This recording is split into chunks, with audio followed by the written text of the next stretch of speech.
தேவன் வார்த்தையாகவே இருக்கிறார். வார்த்தையை அன்றி தேவன் இல்லை என்பதை திட்டமாய் நீங்கள் தெரிந்து விடுங்கள்.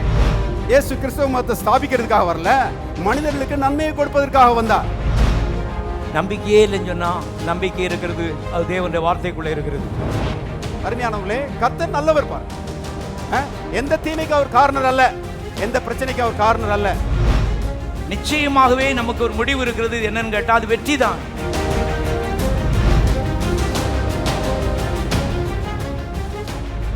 கர்த்தருடைய வார்த்தைக்கு திரும்புவோம். ரோமர்கள் நிறுவம் ரோமர் 14:17. தேவனுடைய ராஜ்யம் புசிப்பும் குடிப்பும் அல்ல, அது நீதியும் சமாதானமும் பரிசுத்தாவினால் உண்டாகும் சந்தோஷமுமாய் இருக்கிறது. ஜெபிப்போம். பரலோகத்தின் தகப்பனே, நன்றியோடு நாங்கள் ஸ்தோத்திரிக்கிறோம். கர்த்தாவே, உம்முடைய வார்த்தைகளுக்கு நேராக நாங்கள் வருகிறோம். தேவ ஆவியானவர் ஜீவ வசனங்களை கொண்டு கர்த்தாவே எங்களோடு பேசுகிறீர்.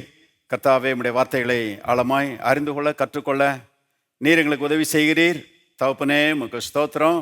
உம்முடைய வசனங்கள் ஆவியாக இருக்கிறது, அது வல்லமையுள்ளதாக இருக்கிறது. ஆவியாயும் வல்லமையுள்ளதாயும் இருக்கிற வார்த்தைகளை கொண்டு தேவ ஆவியானவர் எங்களோடு பேசுகிறீர். அதற்காக உமக்கு ஸ்தோத்திரம். இயேசுவின் நாமத்தில் பிதாவே, ஆமென். தேவனுடைய ராஜ்யத்தை குறித்து பைபிள் ஸ்டடியில் தொடர்ந்து நாம் பார்த்து கொண்டிருக்கிறோம். தேவனுடைய ராஜ்யம் ஆரம்பத்தில் அது மட்டும்தான் இருந்துச்சு. தேவனுடைய ராஜ்யம் மட்டும்தான் இந்த உலகத்தில் இருந்தது மனிதன் படைக்கப்பட்ட போது. பாருங்க, பிசாசின் ராஜ்யம் அப்போ இல்லை. ஏன்னா தேவன் பிசாசை ராஜாவா படைக்கலை. கவனிங்க, அவனை அதிகாலையின் மகனாகிய விடிவெளியாக அதுக்கு பேர் கொடுக்குறாங்க, லூசிஃபர். லூசிஃபராக தேவன் அவனை படைச்சிருந்தாரு. ஆனால் அவன் இந்த ஸ்தானத்தை இழந்து போயிட்டான். தேவனுக்கு விரோதமான பாருங்க எண்ணங்களுக்கு இடம் கொடுத்து, பெருமைக்கு இடம் கொடுத்து, பாருங்க, வானத்துக்கு ஏறுவேன், நட்சத்திரங்களுக்கு மேலாக என் சிங்காசனத்தை ஸ்தாபிப்பேன் அப்படின்னு சொல்லி தேவனுக்கு விரோதமாக கலகம் பண்ணி விழுந்து போயிட்டான். தேவன் அவனுக்கு கொடுத்த அந்த ஸ்தானத்தை இழந்து போயிட்டான். அதுக்கு பிறகு பாருங்க, அவன் ஒரு சபிக்கப்பட்ட பிசாசு. அவன் தேவனால் ஏற்படுத்தப்பட்ட ஒரு ராஜா கிடையாது. அதனால ஆதியில் 2 ராஜ்யங்கள் இல்லை, ஒரே ஒரு ராஜ்யம்தான் இருந்துச்சு. அந்த ராஜ்யத்துக்குள்ள பாருங்க, தேவன் ராஜாவாக இருந்தார். அந்த ராஜ்யத்துக்கு கீழே மனுஷனை படைச்சிருந்தாரு. தேவனுடைய ராஜ்யம் இருந்தது, அற்புதமாக இருந்துச்சு, ரொம்ப பிரமாதமாக இருந்துச்சு. ஆதியில் தேவனை பற்றி ஒரு வசனம் வாசிங்க. சங்கீதம் 95, சங்கீதம் 95 3வது வசனம் பாருங்க. கர்த்தரே மகா தேவனும் எல்லா தேவர்களுக்கும் மகாராஜனுமா இருக்கிறார். கர்த்தர் எப்படிப்பட்டவர்? மகாதேவன், மகாராஜன். இன்னைக்கு ஜனங்க பிள்ளைகளுக்கு பேர் வைக்கிறாங்க இல்லையா? மகாதேவன், மகாராஜன்லாம் பேர் வைக்கிறாங்க. அது பேரளவில் தான் மகாதேவன், பேரளவில் தான் மகாராஜன். ஆனால் உண்மையான மகாதேவன், உண்மையான மகாராஜன் பாருங்க, நம்முடைய தேவன் தான். வானத்தையும் பூமியையும் உண்டாக்கின சர்வ வல்லமையுள்ள தேவன் தான் மகாதேவன், மகாராஜன். அவருடைய பெயர் இயேசு. எல்லாம் சத்தமா சொல்லுங்க. இன்னொரு முறை இயேசு. பாருங்க, அவர் தான் மகாதேவன். அப்ப அந்த ஆதியில அந்த மகாதேவன், மகாராஜன் பாருங்க, அவர் தான் அகிலத்தையும் ஆண்டு கொண்டிருந்தார். அவருடைய ராஜ்யம் மட்டும்தான் இருந்தது. இன்னொரு வசனம் பாருங்க, சங்கீதம் 103, சங்கீதம் 103 19வது வசனம் பாருங்க. கர்த்தர் வானங்களில் தமது சிங்காசனத்தை ஸ்தாபித்திருக்கிறார். எல்லாரும் சேர்ந்து வாசிக்கலாம். அவருடைய ராஜரீகம் சர்வத்தையும் ஆளுகிறது. கவனிச்சிங்களா? சர்வத்தையும் ஆளுகை செய்கிற ராஜரீகம் அவருடைய ராஜரீகம். அவர் ராஜாதி ராஜா. பாருங்க, பூமியை மட்டும் இல்லை, பரலோகத்தையும் மற்ற எண்ணிக்கை கடங்காத கோலங்களையும் எல்லாவற்றையும் அவர் தான் என்ன செய்கிறாரு? ஆளுகை செய்கிறார். அவர் ஆதியிலே பாருங்க, அவருடைய ராஜ்யம் மட்டும்தான் இருந்தது. அவர் தமது சாயலின்படியையும் தமது ரூபத்தின்படியையும் மனுஷனை உண்டாக்கி மனுஷனை பாருங்க பூமிக்கு ராஜாவாக ஏற்படுத்தினார். கவனிங்க, மனுஷன் வருவதற்கு முன்பதாக தேவன் எல்லாவற்றையும் படைத்தார் என்று வேதத்தில் வாசிக்கிறோம். மனுஷன் வந்த பிறகு எதையுமே அவர் படைக்கல. ஏன்னா படைக்கக்கூடிய அதிகாரத்தையும் வல்லமையையும் உரிமையையும் தேவன் மனுஷனுக்கு என்ன செஞ்சிட்டாரு? கொடுத்துட்டாரு. பாருங்க, இவனுக்கிட்ட கொடுத்த பிறகு அப்புறம் அவர் ஒன்று ஒன்றா சிரித்துக்கிட்ட மாட்டாரு. பாருங்க, அதிகாரத்தையும் வல்லமையும் உரிமையும் இவன்கிட்ட கொடுத்ததுனால இப்போ இவன் தான் சிரிச்சிக்கணும் அவருடைய நாமத்தினால. மனுஷனுக்கு எவ்வளோ பெரிய மரியாதை பாருங்க. இன்னைக்கு உலகத்தில் சொல்கிறாங்க, என்ன சொல்கிறாங்கன்னா, man is just like animals. மனுஷன் மிருகம் மாதிரி தான் இருக்கிறான். when man dies he is dead like a dog அப்படிங்கிறான் ஒருத்தன். மனுஷன் செத்தான்னா நாய் மாதிரி தான் அவனும் சாகிறான் அப்படின்னு சொல்கிறான். ஆனால் வேதம் அப்படி சொல்லவில்லை. அருமையானவர்களே, இதெல்லாம் பாருங்க, இந்த மனுஷன் மண்டமூளைக்குள்ளேருந்து விழுந்து போன மண்டமூளைக்குள்ளேருந்து வந்த கருத்துக்கள். மனுஷன் குரங்குலேருந்து வந்தான், எல்லாம் அங்கேருந்து வந்தது தான் பாருங்க. ஆகவே மிருகமும் மனுஷன் எல்லாரும் ஒன்று தான்ற மாதிரி பாருங்க யோசிக்கிறார்கள். ஆனால் வேதம் மனுஷனுக்கு ரொம்ப உயர்ந்த ஸ்தானத்தை கொடுக்கிறது. மிருகங்கள் மண்ணுக்குள்ளேருந்து வந்துச்சான், பறவைகள் மீன்கள் தண்ணிக்குள்ளேருந்து வந்துச்சான். தண்ணிக்குள்ளேருந்து தேவன் சிருஷ்டித்தார், மிருகங்களை மண்ணுக்குள்ளேருந்து சிருஷ்டித்தார். மனுஷன் எங்கேருந்து வந்தான்னா மனுஷன் தேவனுக்குள்ளே இருந்து வந்தான்.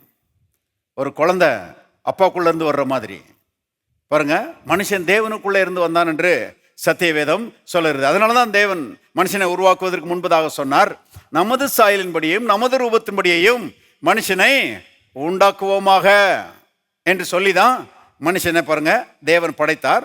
படைத்த அவனுக்கு பாருங்க ஆளுகையையும் அதிகாரத்தையும் மகிமையையும் கனத்தையும் கொடுத்தார் என்று வேதத்தில் நம்ம வாசிக்கிறோம். மனுஷனுக்கு எவ்வளோ பெரிய மரியாதை. நம்மை மதிக்கிற தேவன் தான் நம்முடைய தேவன். பாருங்க, நீ ஒன்றும் இல்லை, போ ஓரத்தில் கடை, நீ குப்பை தூசி அப்படி சொல்லுகிறவர் அல்ல. பாருங்க, நம்மை மதிக்கிற தேவன், நமக்கு மரியாதை கொடுக்கிற தேவன். எத்தனை பேர் சந்தோஷமா இருக்கிறீங்க? பாருங்க, ஆதியாகமத்தின் புஸ்தகத்துக்கு போவோம். ஆதியாகமம் 1ஆம் அதிகாரம் 27, 28 பாருங்க. தேவன் தம்முடைய சாயலாக மனுஷனை சிருஷ்டித்தார், அவனை தேவ சாயலாகவே சிருஷ்டித்தார், ஆணும் பெண்ணுமாக அவர்களை சிருஷ்டித்தார். பின்பு தேவன் அவர்களை நோக்கி, நீங்கள் பலுகி பெருகி பூமியை நிரப்பி அதை கீழ்ப்படுத்தி சமுத்திரத்தின் மச்சங்களையும் ஆகாயத்து பறவைகளையும் பூமியின் மேல் நடமாடுகிற சகல ஜீவ ஜந்துக்களையும் ஆண்டு கொள்ளுங்கள் என்று சொல்லி தேவன் அவர்களை ஆசீர்வதித்தார். பாருங்க, ஆணும் பெண்ணுமாக அவர்களை படைத்து ஆண்டு கொள்ளுங்கள் என்று சொல்லி அவர்களை ஆசீர்வதித்தார். யார் ஆளுகை செய்வா? ராஜாக்கள் தான் ஆளுகை செய்வாங்க இல்லையா? மனுஷனை பாருங்க, ராஜா என்கிற ஸ்தானத்தில் ஒரு குட்டி ராஜா, தேவன் ராஜாதி ராஜா, அவருடைய சாயல்லே அவருடைய ரூபத்திலே மனுஷனை படைச்சு பாருங்க அவனை ஒரு குட்டி ராஜாவாக ஏற்படுத்தினார் என்று வேதத்தில் நாம பார்க்கிறோம். ஆணையும் பெண்ணையும் ரெண்டு பேரும் ஈக்குவல் ஹேர்ஸா தேவன் படைச்சாராம். கவனிங்க, எல்லாத்தையும் ஆண்டு கொள்ளணும்னா ஆதாம் ஏவாள் ஆண்டு கொள்றதில்லை, அல்லது ஏவாள் ஆதாம ஆண்டு கொள்றதில்லை.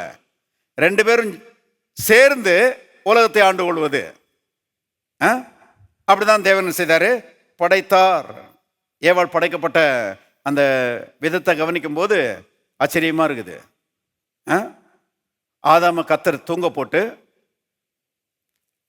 அவனுடைய விலா எலும்பிலே ஒன்றை எடுத்தாராம். எடுத்துட்டு அதை சதையினால் அடைத்தார் என்று நம்ம வேதத்தில் வாசிக்கிறோம். பாருங்க, சத்திய வேதம் வழங்குச்சுன்னா நிறைய குடும்ப சண்டைகள்லாம் ஓஞ்சி போயிடும். குடும்பங்கள் பாருங்க நல்ல சமாதானம் நிறைந்த குடும்பமா மாறிடும். ஏவாளை படைக்கும்போது விலா எலும்புல இருந்து ஒன்று எடுத்தார், மண்டை எலும்புல இருந்து ஒன்று எடுக்கல. மண்டை எலும்புல இருந்து எடுத்திருந்தா அந்த அம்மா மண்டை மேலே ஏறி வந்துக்கிடுவான். அதே நேரத்தில் கால் எலும்புல இருந்து ஒன்று எடுக்கல. கால் எலும்புல இருந்து எடுத்திருந்தாருன்னா ஆதாம் அந்த அம்மாவை போட்டு மீதி மீதி வச்சுக்கிட்டே கிடப்பான். கரெக்டாக விலா எலும்புல இருந்து எடுத்திருக்கிறாரு. இருதயத்துக்கு ரொம்ப நெருக்கமானவள், பாருங்க, அன்புக்குரியவள், பாசத்துக்குரியவள், ஈக்குவல். அப்படிதான் பாருங்க தேவன் ஆணையும் பண்ணி வச்சிருக்கிறாரு, படைச்சிருக்கிறாரு. மனுஷன் தலைன்னா இந்த அம்மா கழுத்து, ரொம்ப க்ளோஸ். அதான் ஒரு பிரசங்கர் சொன்னார், கழுத்து திரும்பலன்னா தலை திரும்பாதுன்னு. உண்மைதான். அந்த மாதிரி ரொம்ப க்ளோஸாக தான் படைச்சிருக்கிறாரு. ஆகவே ஒருத்தர் ஆளுகை செய்யறதில்ல. பாருங்க, ரெண்டு பேரும் சேர்ந்து உலகத்தை ஆண்டு கொள்ளுகிற ஒரு ராஜாக்களாக அவர்களை படைத்தார் என்று வேதத்திலே நாம் வாசிக்கிறோம். They are both Kings together. ரெண்டு பேரும் பாருங்க சேர்ந்து ராஜாக்கள் மாதிரி உலகத்திலே வாழும்படி தேவனால் படைக்கப்பட்டார்கள். சங்கீதம் 8க்கு போவோம். சங்கீதம் 8:5 பாருங்க. நீர் அவனை தேவதூதரிலும் சற்று சிறியவனாக்கினீர், மகிமையினாலும் கனத்தினாலும் அவனை முடிசூட்டினீர். உம்முடைய கரத்தின் கிரியைகளின் மேல் நீர் அவனுக்கு ஆளுகை தந்து சகலத்தையும் அவனுடைய பாதங்களுக்கு கீழ்ப்படுத்தினீர். ஆடு மாடுகள் எல்லாவற்றையும், காட்டு மிருகங்களையும், ஆகாயத்து பறவைகளையும், சமுத்திரத்தின் மச்சங்களையும், கடல்களில் சஞ்சரிக்கிறவைகளையும் அவனுடைய பாதங்களுக்கு கீழ்ப்படுத்தினீர். பாருங்க, ராஜாவை போல மனுஷனை உண்டாக்கி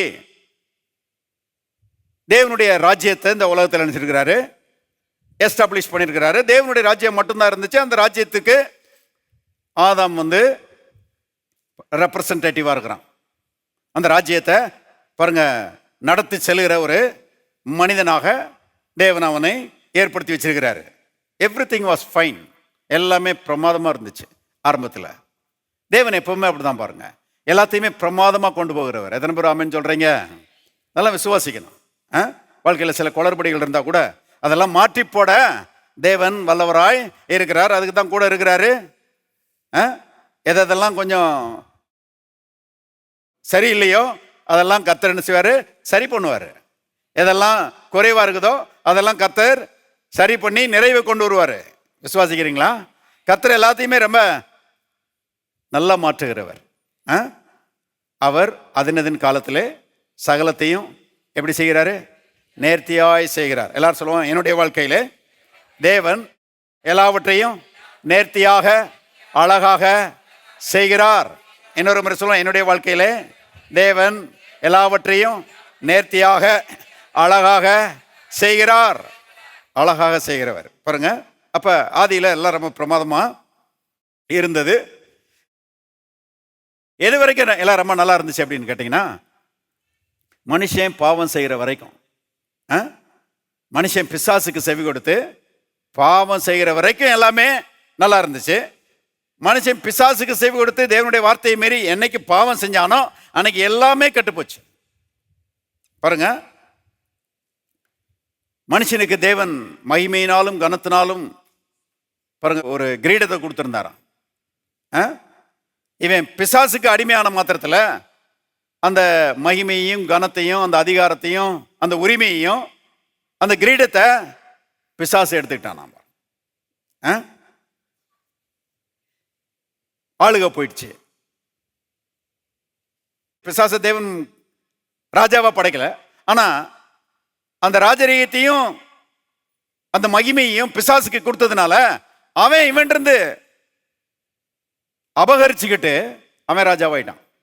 பிசாசு ராஜாவாயிட்டான், மனுஷன் பிசாசுக்கு அடிமையாயிட்டான். பாவம் கிரீடத்தை எடுத்து போடுகிறது என்று வேதம் சொல்லுகிறது. வாசித்திருக்கிறீங்களா? திருப்போம் புலம்பலின் புஸ்தகம் 5ஆம் அதிகாரம் 15வது வசனம். எங்கள் இருதயத்தின் களிகூறுதல் ஒளிந்து போயிட்டு எங்கள் சந்தோஷம் துக்கமாய் மாறிட்டு. எல்லாரும் சேர்ந்து வாசிங்க. எங்கள் தலையிலிருந்து கிரீடம் விழுந்தது, ஐயோ நாங்கள் பாவம் செய்தோமே. கவனிச்சிங்களா? நாங்கள் பாவம் செய்தோமே, எங்க தலையில இருந்து கிரீடம் விழுந்துருச்சு, சந்தோஷம் துக்கமா மாறிடுச்சு, இருதயத்தின் களிகூறுதல் ஒளிஞ்சு போச்சு, எல்லா நன்மைகளும் போச்சு, எல்லாம் போச்சு. பாருங்க, பாவம் மனுஷனுடைய வாழ்க்கையில் இருக்கிற கிரீடத்தை என்ன செய்கிறது? எடுத்து போடுகிறது. அப்படிதான் பாருங்க, ஆதாம் பாவம் செய்ததன் மூலமாக எல்லா தேவனுடைய நன்மைகளையும் ஆசீர்வாதங்களையும் என்ன செஞ்சான்? இழந்து போயிட்டான். இப்போ அதை எடுத்துக்கிட்டு பிசாசு ராஜாவாக மாறிவிட்டான். மனுஷன் பிசாசுக்கு அடிமையாயிட்டான். தேவனுடைய ராஜ்யத்தை விட்டு வெளியேறி பிசாசுனுடைய ராஜ்யத்துக்குள்ள போயிட்டான். மனுஷன் பாவம் செய்த பிறகு ஒன்றாயிருந்த ராஜ்யம் 2 ராஜ்யங்களாக மாறிவிட்டது. பிசாசுக்கு ஒண்ணுமே இல்லை. ஆனா மனுஷன் அந்த அதிகாரத்தையும் அந்த ராஜ்யத்தையும் கொடுத்ததுனால அவன் என்ன செஞ்சிட்டான்? ராஜாவாக மாறிவிட்டான். அவனை பற்றி இயேசு விதமாக சொல்லுகிறார். திருப்புங்க யோவான் சுவிசேஷம் 14ஆம் அதிகாரம் 30வது வசனம் பாருங்க. இனி நான் உங்களுடனே அதிகமாய் பேசுவதில்லை. எல்லாரும் சேர்ந்து வாசிங்க. இந்த உலகத்தின் அதிபதி வருகிறான், அவனுக்கு என்னிடத்தில் ஒன்றுமில்லை. பாருங்க, உலகத்தின் அதிபதினு சொல்லி இயேசுவே சொல்றாரு. யாரை பற்றி சொல்றாரு? பிசாசை பற்றி சொல்றாரு. எல்லாரும் அவனுடைய சப்ஜெக்டா ஆயிட்டாங்க. பாவத்தின் மூலமாக எல்லாரும் அவனுக்கு அடிமைகளை மாறிட்டாங்க. மனுஷன் விழுந்து போயிட்டான். ஆனா இந்த பிசாசுக்கு என்னிடத்தில் ஒன்றுமில்லை. இயேசு சொல்றாரு, என்னை மட்டும் அவனால ஒன்றும் செய்ய முடியாது. ஏன்னா நான் பாவத்தில் பிறக்கவும் இல்லை, நான் பாவம் செய்யவும் இல்லை. ஆனா பிசாசு தான் இந்த உலகத்துக்கு அதிபதியா இருக்கிறான்னு சொல்லி இயேசுவே இங்க சொல்லுகிறதை நம்ம பார்க்கிறோம். அவனுக்குன்னு ஒரு ராஜ்யம், அவனுக்கு கீழே பாருங்க மக்கள், அந்த மாதிரி ஆயிப்போச்சு. அதில் அப்படி இல்லை. ஒரு பெரிய பாருங்க விபரீதம் நிகழ்ந்து விட்டது மனுஷன் பாவம் செய்த பிறகு. இப்ப அப்போஸ்தலனாகிய பவுல் சொல்றாரு பாருங்க, 2 கொரிந்தியர் போவோம். 2 கொரிந்தியர் 4:4. தேவனுடைய சாயலா இருக்கிற கிறிஸ்துவின் மகிமையான சுவிசேஷத்தின் ஒளி அவிசுவாசிகளாகி அவர்களுக்கு பிரகாசமா இராதபடிக்கு. எல்லாரும் சேர்ந்து வாசிங்க. இப்பிரபஞ்சத்தின் தேவனானவன் அவருடைய மனதை குருடாக்கினான். இப்பிரபஞ்சத்தின் தேவனானவன், கவனிச்சிங்களா? God of this world.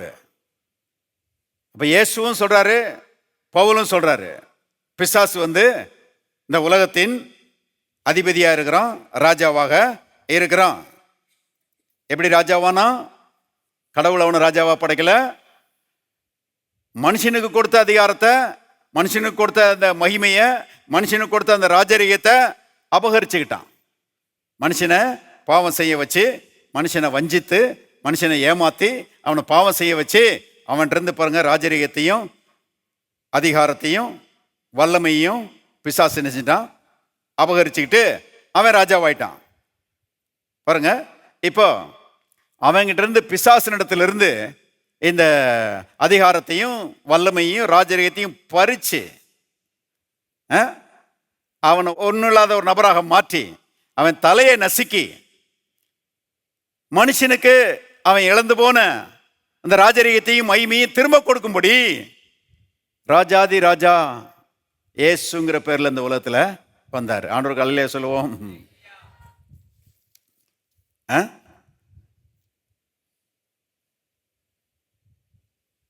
அதனாலதான் லூக்கா சுவிசேஷம் 19ஆம் அதிகாரம் 10ஆம் வசனத்தை நீங்க வாசி பார்த்தீங்கன்னா, வாசிக்க வேணாம், சொல்றேன். இழந்து போனதை தேடவும் ரட்சிக்கவுமே மனுஷகுமார் இந்த உலகத்துல வந்தார். என்னத்தை இழந்து போயிட்டான்? ராஜரீகத்தை இழந்து போயிட்டான். ராஜாங்கிற ஸ்தானத்தை மனுஷன் இழந்து போயிட்டான். அத மனுஷனுக்கு மீட்டு மனுஷன் கையில கொடுத்து மனுஷனை பாருங்க ராஜாவை போல அரசாளுகிறவனாக மாற்றும்படி இயேசு இந்த உலகத்துல வந்தாராம். அதற்காக வந்தாராம். என்ன ஒரு தேவனுடைய திட்டம் என்பதை யோசித்து பாருங்க. அதை எந்த இடத்துல சொல்றாருன்னா, இழந்து போனதை தேடவும் ரட்சிக்கவுமே மனுஷகுமாரன் வந்திருக்கிறான்னு சொல்றாரு. அதை எந்த இடத்துல சொல்றாருன்னா, இந்த சகேயுன்னு ஒருத்தன் இருக்கிறான் பாருங்க, அவனை ரட்சித்த பிறகு சொல்றாரு, இந்த வீட்டுக்கு ரட்சிப்பு வந்ததுன்னு சொல்றாரு அவனுக்கு. அதுக்கு பிறகுதான் இந்த வசனத்தை சொல்றாரு, இழந்து போனதை தேடவும் ரட்சிக்கவுமே மனுஷகுமாரன் வந்திருக்கிறார். எப்படி அவனை ரட்சித்தாரு பாருங்க. அவனுக்கு இந்த இயேசு மேல ஒரு வாஞ்சை, இந்த இயேசு மேல வாஞ்சை இருந்தாலே மக்கள் பாக்கியவான்கள். நீதியின் மேல் பசி தாகம் உள்ளவர்கள் பாக்கியவான்கள். எத்தனை பேருக்கு இந்த இயேசு மேல வாஞ்சை இருக்குது? இயேசுவின் மேல வாஞ்சையை பதிங்க. நான் சொல்றேன், அநேக வீணான பிரச்சனைகளுக்கு தப்பித்துக் கொள்வீர்கள். இயேசுவின் மேல பாசமும் நேசமும் பெருகுச்சுன்னா தேவையில்லாத அநேக காரியங்களில் நம்ம போய் என்ன செய்ய மாட்டோம், ஈடுபடவே மாட்டோம்.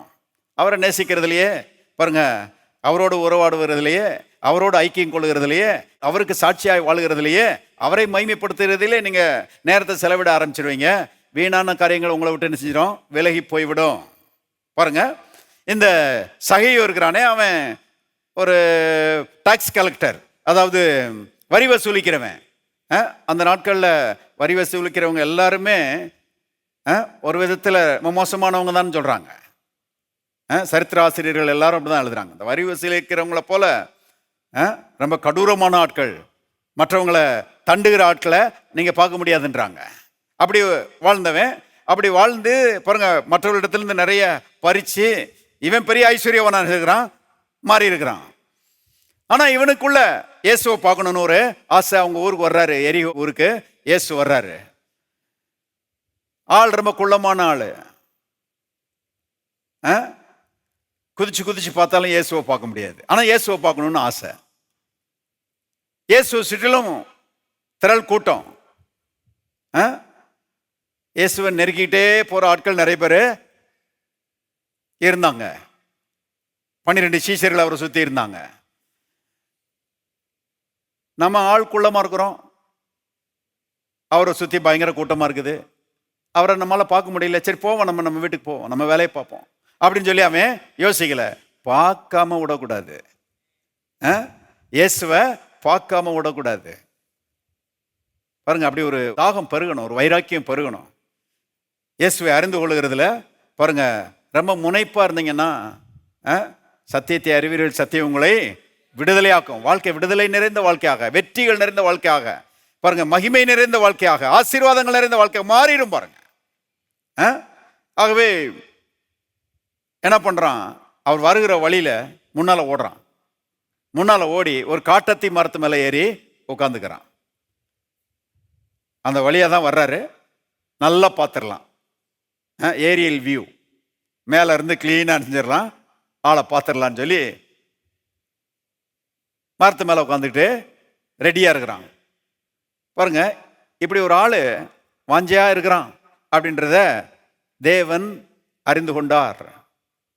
தூரத்திலிருந்து மனுஷனுடைய நினைவுகளை அவர் அறிகிற தேவன். நீங்க என்ன யோசிக்கிறீங்கன்றது கூட அவரால் அறிந்து கொள்ள முடியும். கவனிங்க. ஆகவே சகேயுனுடைய ஆசை விருப்பங்கள் எல்லாத்தையும் அறிந்து கொண்ட இயேசு கரெக்டா மரத்து பக்கத்தில் வந்த உடனே நின்றுறாரு. யோசிக்கிறான், என்னடா ஊர்வலம் நின்று போச்சேன்னு. இவனுக்காக தான் நிக்குதுன்னு அவனுக்கு தெரியல. பாருங்க, இயேசு சத்தம் கொடுக்கிறாரு, சகைவே நீ சீக்கிரமா இறங்கி வா, நான் இன்றைக்கு உன் வீட்டிலே தங்க வேண்டும் அப்படிங்கிறாரு. என்ன அருமையான ஆண்டவர் பாருங்க. எல்லாரும் வெறுக்கிறாங்க, இவனை கொடும்பாவின்னு சொல்றாங்க. ஆனா இயேசு இவனை நேசிக்கிறாரு. பாவிகளை ரட்சிக்க கிறிஸ்து இயேசு இந்த உலகத்திலே வந்தார். அதுல நான் ஒரு பாவி. ஆனா கர்த்தாவே என்னை ரட்சித்தபடியால் உமக்கு நன்றி. விட்டுருந்தேன்னா செத்து நரகத்துக்கு போயிருப்பேன். நீங்களும் அப்படிதான். இயேசு நம்மை ரட்சித்தார். எத்தனை பேர் சந்தோஷமா இருக்கிறீங்க? ரட்சகர் இயேசு பாருங்க. நம்ம சொந்தக்காரங்க, நம்மளோட அறிமுகமானவங்க எல்லாம் நம்மளை பாருங்க ஓரங்கட்டி நம்மளை ஒதுக்கி வச்சு நம்மளை அற்பமாக ட்ரீட் பண்ணாங்க. ஆனால் கர்த்தர் மட்டும் நம்மளை தேடி வந்து நினைச்சிட்டாரு. நீ எனக்கு வேணும்னு சொல்லி பாருங்க ஏற்றுக்கொண்டார், ரட்சித்தார். இன்றைக்கு கர்த்தர் நம்ம ரட்சித்ததுனால நம்ம ரட்சிக்கப்பட்டிருக்கிறோம். உன் வீட்டில் தங்கணும்ப்பா நான் இன்னைக்கு அப்படிங்கிறாரு. உடனே இறங்கி வர்றான். இறங்கி வந்த உடனே பாருங்க, கர்த்தர் இந்த மாதிரி தன்னை பேர் சொல்லி அழைச்சிட்டாருனோடனே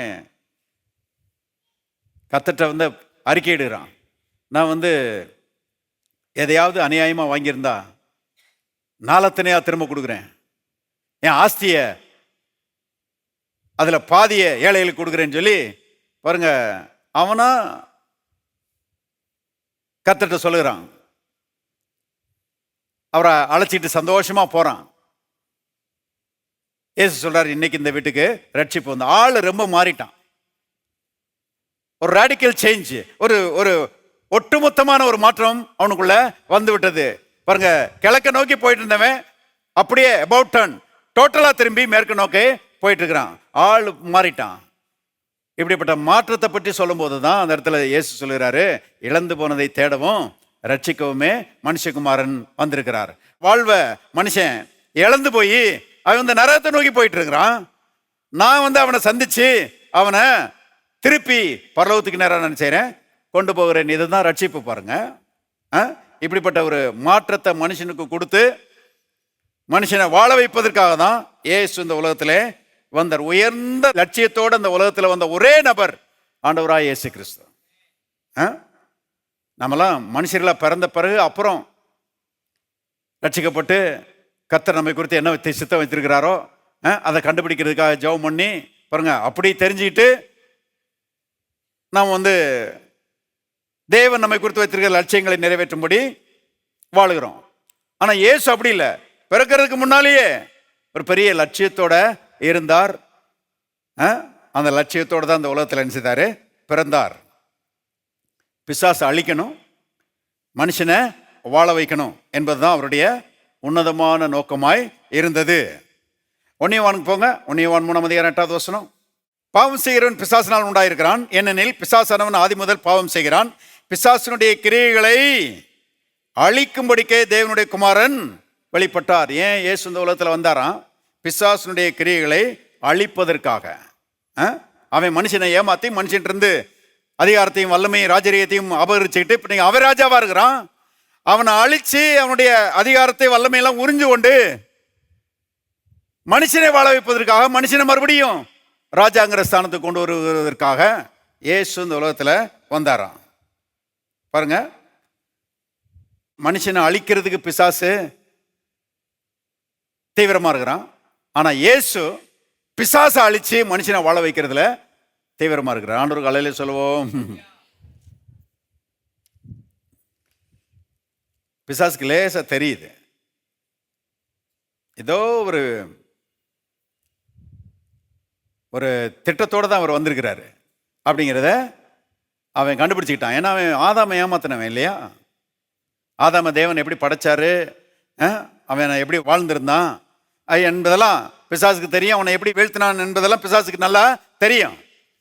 இப்போ இயேசுனிடத்துல ஒரு வித்தியாசத்தை பார்க்குறான். எல்லா மனுஷரும் மாதிரி இவர் இல்லை, இவர் வித்தியாசமான ஆளாக இருக்கிறாரே, ஒரு பெரிய ஒரு நோக்கத்தோட இவர் செயல்படுற மாதிரி தெரியுதே அப்படின்னு சொல்லி அவனுக்கு லேசாக தெரியுது. அதனால தான் பாருங்க, பிசாசு ஆதாம வீழ்த்தின மாதிரியே இயேசுவையும் வீழ்த்திடலாம், ஆதாம தோற்கடிச்ச மாதிரியே இயேசுவையும் தோற்கடிச்சிடலான்னு சொல்லி யோசிச்சு இயேசுவை சோதித்தான் என்று வேதத்தில் நாம் வாசிக்கிறோம். 3 சோதனைகள் அவருக்கு கொடுத்தான். அதில் ஒரு சோதனையை பாருங்க, லூக்கா சுவிசேஷம் 4:5 பாருங்க.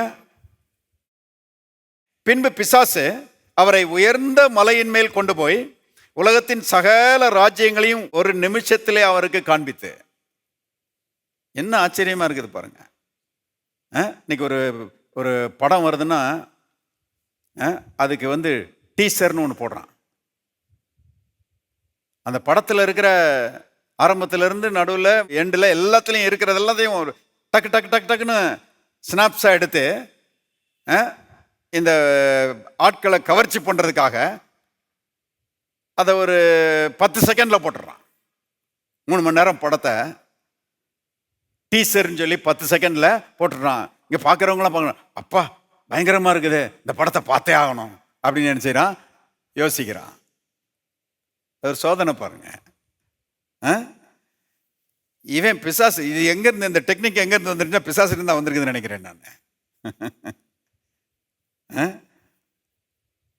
மனுஷனை பாவத்துக்குள்ள ஆழ்த்துகிற எல்லா டெக்னிக்ஸுமே பிசாசு தான் வந்திருக்குது. கவனிங்க, உலகத்தின் சகல ராஜ்யங்களையும் ஒரு நிமிஷத்துல அவருக்கு காண்பிச்சுட்டான்னு போட்டு.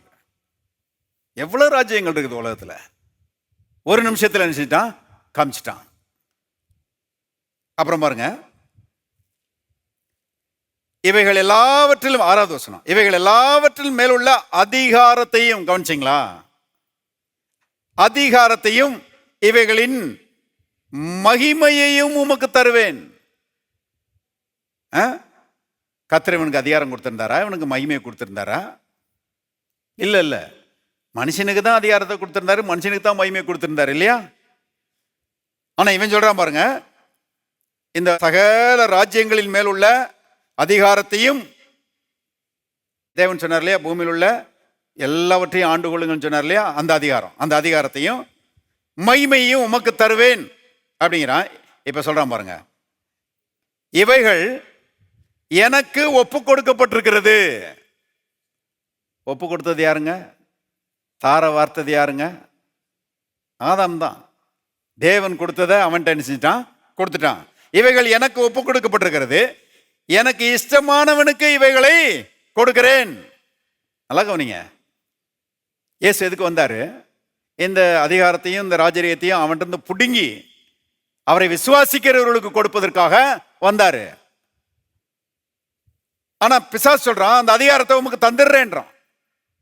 அதை பிடுங்கிறது தான் வந்திருக்கிறாரு. இவன் சொல்றான் தந்துடுறேன்றான். எவ்வளவு பெரிய சோதனை பாருங்க. ஆனா தேவன் நியமிச்ச வழியில அதை பிடுங்காம இவன் சொல்றான், குறுக்கு வழியை ஆஃபர் பண்றான். என்ன சொல்றான்? யாருக்கும் தெரியாது, டக்குன்னு குனிஞ்சிட்டு நிமிந்துருங்க, அதிகாரத்தையும் வல்லமையும் உமக்கு தந்துடுறேன் அப்படிங்கிறான். ஷார்ட்கட் எதையுமே தேவனுடைய பிள்ளைகள் என்ன செய்யக்கூடாது, அந்த பாதையில் போகவே கூடாது, குறுக்கு வழியில் போகவே கூடாது. ஷார்ட்கட் எல்லாமே, குறுக்கு வழி எல்லாமே பாருங்க பிசாசு பண்ணுகிற ஆஃபர். இன்னைக்கும் நிறைய இந்த பண விஷயத்தில் அநேகர் போய் சிக்கிக்கிறாங்க. ஏன்னா குறுக்கு வழியில் சம்பாதிக்கிறதுக்கு போய் நிறைய பாருங்க சிக்கலுக்குள்ள அநேகர் மாட்டி கிடக்குறாங்க. அப்படி போகவே கூடாது. நேரான வழி வேதத்தில் எழுதப்பட்டிருக்கிற நீதிமான்களுடைய பாதை நடுப்பகல் வரைக்கும் அதிகமாக பிரகாசிக்கிற சூரிய பிரகாசம் போல இருக்கும். அது ஒரு வசனம். இன்னொரு வசனம் சொல்லுறது, நீதிமான்களுடைய பாதை ராஜபாதை. பாருங்க, ராஜபாதை அது ரொம்ப ஸ்ட்ரெயிட்டான வழி, அங்க குறுக்கு நெருக்க எதுவுமே கிடையாது. பாருங்க, பிசாசு சொல்றான், ஒன்றும் இல்லை, யாருக்குமே தெரியாது, இந்த அதிகாரமும் இந்த மகிமை இந்த ராஜரீகம் இதுதானே வேணும், அந்த ரங்கத்தில் குனிஞ்சிட்டு நிமிந்துருங்க, தந்துடுறேன் அப்படிங்கிறான். இயேசு பாருங்க, இவர் ஆதாம் மாதிரி கிடையாது. அதனால தான் பாருங்க, இவர் நம்முடைய ஆண்டவராக இருக்கிறதை குறித்து நான் பெருமைப்படுகிறேன். அவர் ஆதாம் மாதிரி விழுந்து போல, பிசாசு ஒரு சோதனை கொண்டு வந்த உடனே அப்படியே அந்த பழத்தை பறிச்சு சாப்பிட்டுறல. இவரு பாருங்க 8வது வசனம், இயேசு அவனுக்கு பிரதித்திரமாக, எனக்கு பின்னாக போ சாத்தானே. எல்லாரும் சொல்லுவோம், எனக்கு பின்னாக போ சாத்தானே. இன்னொரு முறை சொல்லுவோம், எனக்கு பின்னாக போ சாத்தானே. அடிக்கடி சொல்லணும். பிசாசு ஏதாவது தவறான பாருங்க ஆலோசனைகளை கொடுக்கும்போது, அப்பாலே போ சாத்தானே, எனக்கு பின்னால போ சாத்தானேன்னு சொல்லி என்ன செய்யணும், விரட்டணும். பாருங்க, எனக்கு பின்னாக போ சாத்தானே, உன் தேவனாய கர்த்தரை பணிந்து கொண்டு அவர் ஒருவருக்கே ஆராதனை செய்வாயாக என்று எழுதியிருக்கிறதே. பாருங்க, வசனத்தை சொல்லி அவனை என்ன செய்யறாரு, விரட்டுறாரு. விரட்டின உடனே அவன் என்ன செஞ்சிட்டான், ஓடி போயிட்டான். பைபிளில் போட்டிருக்கு, அவரை விட்டு ஓடிட்டான் என்று வேதத்தில் நாம வாசிக்கிறோம். இப்போ அந்த அதிகாரத்தையும் அந்த வல்லமையும் அவன்கிட்ட பிடுங்குவதற்கு தான் அவர் வந்திருக்கிறாரு. எப்படி பிடுங்கணும் அதை கவனிங்க. தேவன் ஆதியாமத்திலே சொல்லிட்டாரு, ஸ்திரீயின் வித்து சர்ப்பத்தின் தலையை நசுக்குவார், நீ அவருடைய குதிங்காலை நசுக்குவாய். வாசிங்க ஆதியாகமத்தின் புஸ்தகம், ஆதியாகமம் 3:15. ஆதியாகமம் 3:15. உனக்கும் ஸ்திரீக்கும் உன் வித்துக்கும் அவள் வித்துக்கும் பகை உண்டாக்குவேன், அவர் உன் தலையை நசுக்குவார், நீ அவர் குதிங்காலை நசுக்குவாய். எதை பற்றி பேசுறாரு? கல்வாரி சிலுவை பற்றி பேசுறார். ஆதியாகமத்திலே வந்துருச்சு கல்வாரி சிலுவை. கல்வாரி சிலுவையில உன் தலையை நசுக்கி உன் அதிகாரத்தை என்ன செய்வாரு? அவர் பிடுங்குவார்னு சொல்லி தேவன் இயேசு வருவதற்கு பல ஆயிரம் ஆண்டுகளுக்கு முன்பதாகவே தீர்க்க தரிசனமா அறிவிச்சிட்டாரு. அப்ப அந்த வழியில போனாதான் அவன் இருந்து என்ன செய்ய முடியும்? அதிகாரத்தையும் வல்லமையையும் பிடுங்க முடியும். கவனிங்க. ஆகவே கஷ்டமான வழி அது, இல்லையா? தேவகுமாரன் சிலுவையில் அடிக்கப்பட்டு தொங்குவது என்பது சாதாரண விஷயம் கிடையாது. அதான் அந்த அன்னைக்கு பாஸ் சாம் சொல்லிட்டு இருந்தார் இல்லையா, உலகத்தில் எல்லாரும் சொல்றாங்க, என்னங்க அவங்க இயேசுநாதர் சாகிறதுக்கு முன்னாலே ரொம்ப அங்கலாய்க்கிறாரே, பிதாவே இந்த பாத்திரம் என்னை விட்டு நீங்க கூடுமானால் நீங்கும்படி செய்யும், என் தேவனே ஏன் என்னை கைவிட்டீர், இப்படிலாம் ரொம்ப அங்கலாச்சு சாகிறதுக்கு முன்னாடி இவ்வளவு பரிதாபமாக கதறாரு. இந்த சாக்ரட்டிஸ் போன்ற ஆட்கள்லாம் விஷத்தை வாங்கி அவங்க பாட்டு குடிச்சிட்டு சிரிச்சுக்கிட்டே செத்தானே, அவன் கூட சாவை பற்றி பயப்படல, உங்க இயேசுநாதர் இப்படி பயப்படுறாரு அப்படின்னு சொல்லி மக்கள் சொல்றாங்களாம். இந்த கிரிட்டிசைசஸ், குறை சொல்லுகிறவர்கள் அப்படி சொல்றாங்களாம். ஆனா சாக்ரட்டிஸ் செத்தது அவருக்காக செத்தாரு, ஆனா இயேசு செத்தது அகில உலகத்தின் மக்களுடைய நல்வாழ்வுக்காக அவர் செத்தாரு. எல்லாருடைய பாருங்க தண்டனையும் அவர் மேல வந்தது, எல்லா வியாதிகளும் அவர் மேல வந்தது, எல்லா தரித்திரமும் எல்லா சாபங்களும் எல்லா மனக்குழப்பங்களும் எல்லா பிரச்சனைகளும் அவர் மேல வந்தது. உலகத்துல இருக்கிற எல்லா மனுஷனுடைய பிரச்சனைகளையும் ஏற்றுக்கொண்டவராய் சபிக்கப்பட்டவராய் அவர் தொங்கினார். அதனாலதான் அப்படி கதறாரு. ரொம்ப கஷ்டமான ஒரு மரணம், சாதாரண மரணம் கிடையாது. உங்களுக்காக எனக்காக ஏசு அவ்வளவு பாடுபட்டிருக்கிறாரு. காலையில் எந்திரிச்ச உடனே கல்வாரி சிலுவையை நினைக்கணும். எனக்காக அடிக்கப்பட்டீர் ஆண்டவரே, எனக்காக ரத்தத்தை சிந்தினீர், எனக்காக பாடுபட்டீர், எனக்காக மரித்தீர், எனக்காக அடக்கம் பண்ணப்பட்டீர், எனக்காக உயிர்த்தெழுந்தீர், நீர் இன்றைக்கு என்னுடைய ஆண்டவராக இருக்கிறீர் என்று பாருங்க. ஒவ்வொரு நாளும் காலையில் எழுந்திரிச்சு கர்த்தரை பார்த்து சொல்லணும். கவனிங்க, இப்படிதான் நம்முடைய விசுவாசத்தை நம்ம பலப்படுத்தி கொள்ளுகிறோம் என்பதை தெரிந்து கொள்ளுங்கள். ஆகவே தேவன் நியமிச்ச வழி கல்வாரி சிலுவை தான். ஆகவே இயேசு சொன்னாரு, பிதாவே உம்முடைய சித்தத்தின்படி செய்ய வருகிறேன்.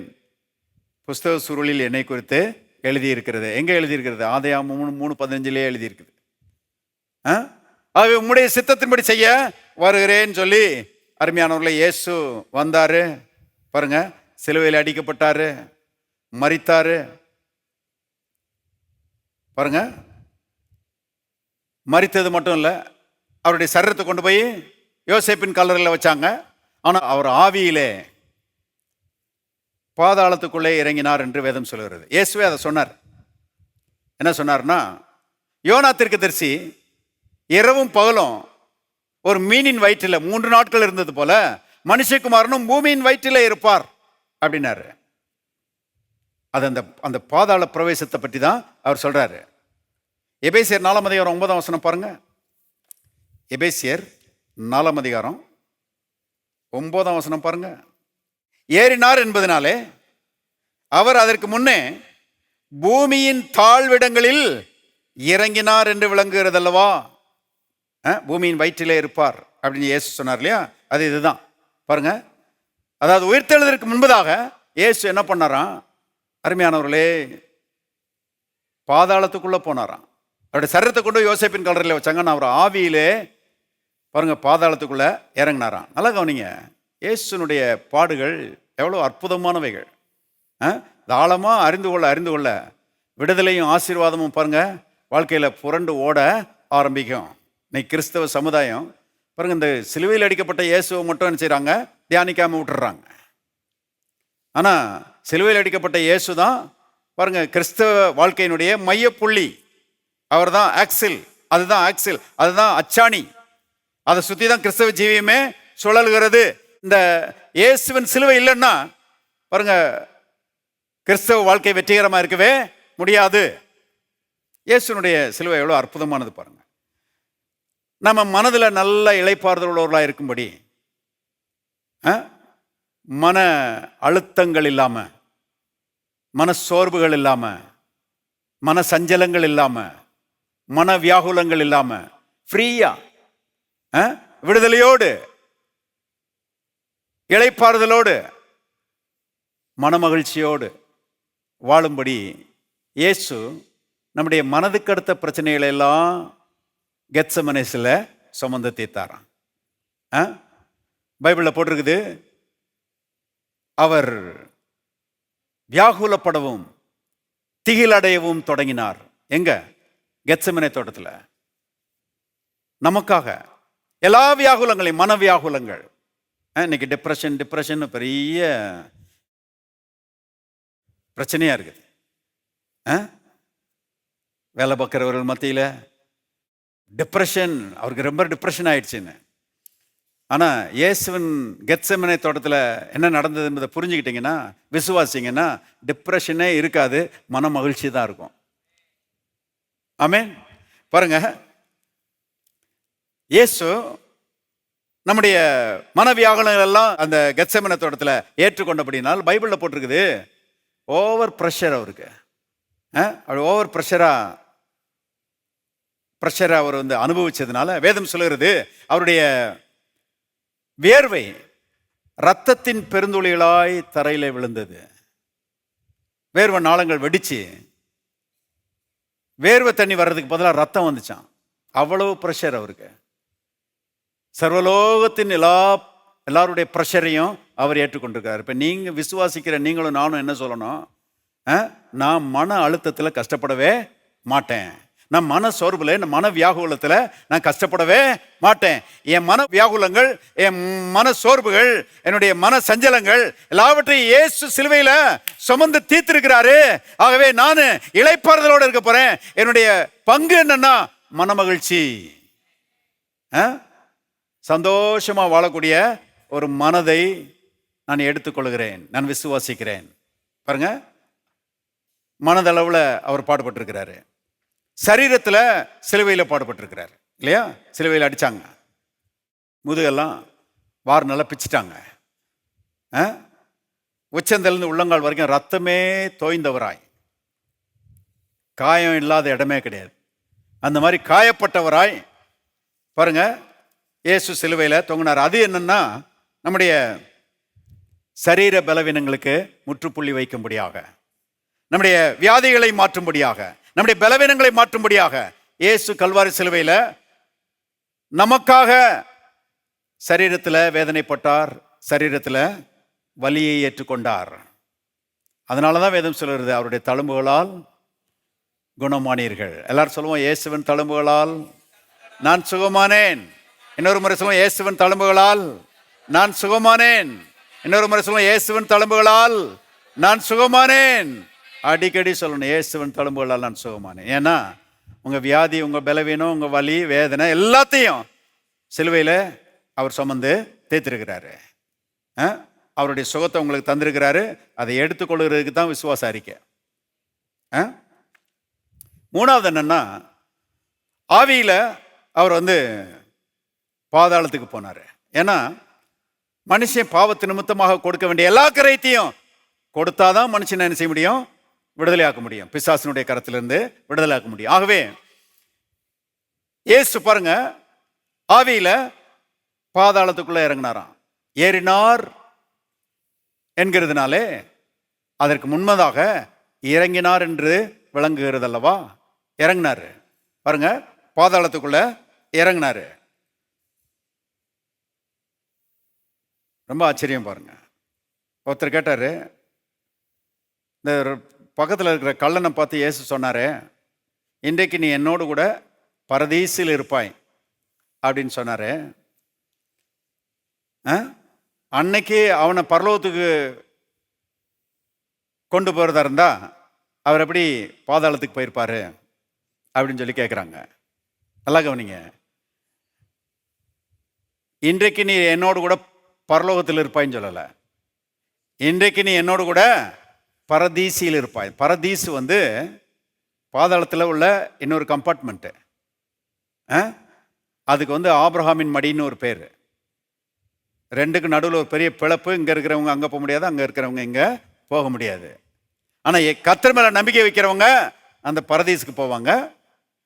கர்த்தர் மேலே நம்பிக்கை இல்லாதவங்க இன்னொரு கம்பார்ட்மெண்ட், ஆதிஸ், அதுக்கு பேர் ஹேடிஸ் சொல்லி இங்கிலீஷில் சொல்கிறாங்க. ஆதிஸ் என்கிற அந்த இடம் அது it's a place of torment. இந்த பாரடைஸ், பரதீஸ் it's a place of comfort.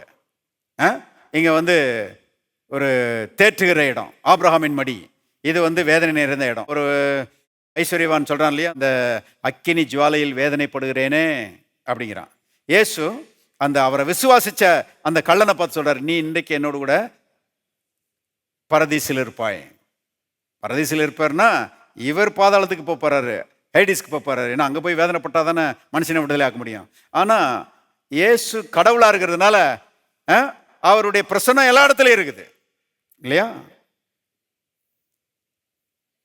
பரதீசிலையும் அவருடைய பிரசன்னம் இருக்குது, ஆதிசிலையும் அவருடைய பிரசன்னம் இருக்குது. எல்லாத்தையும் ஆம்னி பிரசன்ட் அவர். அதனால தான் சங்கீதக்காரன் சொல்லுகிறான், நான் விடிய காலத்து செட்டையில் அடித்து நான் பறந்து போனாலும் அல்லது பாதாளத்தில் போய் படிக்க போட்டாலும் அங்கேயும் நீர் இருக்கிறீன்னு சொல்கிறான் இல்லையா. பாதாளத்திலையும் பாருங்க தேவன் இருக்கிறார். ஆனால் என்ன விஷயம்னா, மனம் திரும்பாதவங்க அவரோட ஐக்கியம் கொள்ள முடியாது. ஆகவே தான் இயேசு அவனை பார்த்து சொல்றாரு, இன்னைக்கு நீ என்னோடு கூட அந்த பரதீசு இல்லை இருப்பாய். என்ன அர்த்தம்? இயேசு பாதாளத்துக்கு போறாரு, அடுத்த கம்பார்ட்மெண்ட்டுக்கு போறாரு. அங்கே போய் இறங்கின மாத்திரத்தில் இந்த பேய் பிசாசுகளுக்கெல்லாம் கொண்டாட்டம். யாரை இந்த பாதாளத்துக்கு கொண்டு வரணும்னு நினச்சோமோ, யாரை இங்கே இழுத்துட்டு வரணும்னு நினச்சோமோ அவரே இப்போ நினைச்சிட்டாரு, வந்துட்டாரு அப்படின்னு சொல்லி ரொம்ப கொண்டாட்டம் பாருங்க இந்த பிசாசுக்கும் குட்டி பிசாசுகளுக்கும். ஆகவே அவரை போட்டு அவரை வாதிக்கிற வேலையில் எல்லாம் போர்வ மாதிரி அவர் மேலே மூடிக்கிடுச்சுங்க. இப்போ இந்த ஆவியில் அவர் பட்ட வேதனை தான் இருக்கிறதுல கொடூரமான வேதனைன்னு சொல்லி வேதம் சொல்லுறது.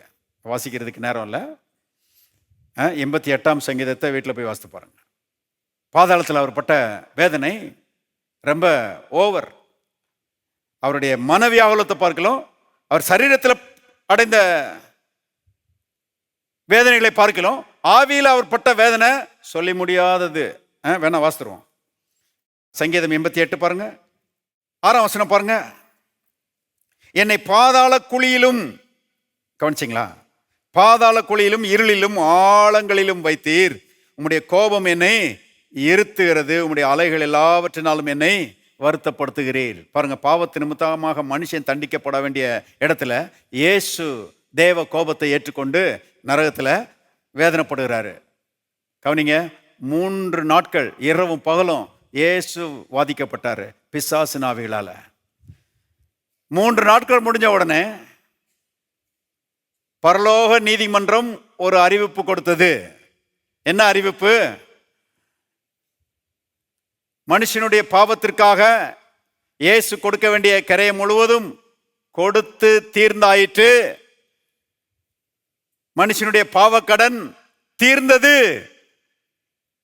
இனிமே மனுஷனுடைய பாவத்துக்காக எந்த கரையும் கொடுக்கப்பட வேண்டிய அவசியமில்லை என்று பரலோகத்திலிருந்து ஒரு தீர்ப்பு வெளியான மாத்திரத்தில் வேதம் சொல்லுறது, இயேசு ஆவியிலே நீதிமானாக்கப்பட்டார். கவனிங்க, அது வரைக்கும் அவர் பாவியா தான் இருந்தாரு, அதனால தான் கஷ்டப்பட்டு இருந்தாரு. 1 தீமோத்தேயு 3ஆம் அதிகாரம் 16ஆம் வசனம் சொல்லுகிறது, அவர் ஆவியிலே நீதிமானாக்கப்பட்டார். நீதிமானாக்கப்பட்ட மாத்திரத்தில் தன்னை மூடியிருந்த பிசாசின் ஆவிகளை போர்வையை சுருட்டுற மாதிரி சுருட்டி பாருங்க, நரகத்தில் ஃபுட்பால் விளையாண்டுருக்கிறார் இயேசு. பிசாசுகளை பந்தாடி இருக்கிறாரு. இருக்கிறீங்களா? இருந்தவர் ஆமின்னு சொல்லுங்க. பிசாச ஜெயித்திருக்கிறாரு. அந்த பிசாச அந்த ஹெட்டை பிடிச்சி அவன் தலைய நரகத்துல பாருங்க நசுக்கிட்டு மரணத்துக்கும் பாதாளத்துக்கும் உரிய திறவுகோள்களை எடுத்துக்கிட்டு அவன் இருந்த எல்லா அதிகாரத்தையும் வல்லமையையும் ராஜரீகத்தையும் எல்லாத்தையும் மனுஷன் இருந்து அவன் பிடுங்கின எல்லாத்தையும் பாருங்க அவர் பறிச்சுக்கிட்டு பாருங்க பாதாளத்தை மேற்கொண்டவராய், கல்லறையை ஜெயித்தவராய், மரணத்தை ஜெயித்தவராய் இயேசு உயிரோட எழும்பினார். உயிரோட எழும்பின இயேசு சொன்னார், மரித்தேன் ஆனாலும் சதா காலங்களிலும் உயிரோடு இருக்கிறேன், மரணத்துக்கும் பாதாளத்துக்கும் உரிய திறவுகோள்களை உடையவராயிருக்கிறேன். திறவுகோள்கள் யார் கையில் இருக்கும்? அதிகாரம் நிறைஞ்ச ஆட்கள் கையில தான் இருக்கும். திறவுகோள்னாலே அதிகாரம் தான் அர்த்தம். பாருங்க, அதிகாரத்தை உடையவராக எழும்பி இருக்கிறார். பாருங்க, இன்றைக்கு பிசாச அவர் தோற்கடித்தபடினால அவரை விசுவாசிக்கிறவர்கள் எல்லாரும் சொல்லுவோம், அவரை விசுவாசிக்கிறவர்கள் எல்லாரும், அவரை விசுவாசிக்கிறவர்கள் எல்லாரும் பாருங்க பிசாசின் ராஜ்யத்திலிருந்து விடுதலை ஆகி தேவனுடைய ராஜ்யத்துக்குள்ள நினைச்சிட்டாங்க, வந்துட்டாங்க.